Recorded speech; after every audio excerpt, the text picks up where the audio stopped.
انا حتى الشعب الجزائري هذا اللي تشوف يسمع فيا نلومه، لانه الشعب الجزائري هذا تونس به وما تسكش عليه. والله غير شيء يحير في الجزائر هذه، قال لك كي تحفر تلقى كنز او تلقى اثار او تلقى البترول يقول لك ملك للدوله، بصح كي تحفر وتلقى ميت يقول لك تريك تلته.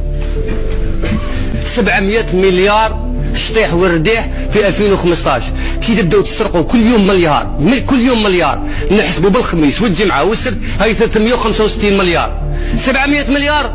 احنا بكري واش كان يقول لك؟ قال لك بكري والدينا يقول لك قول له صرف لي ما تقول له سلف لي.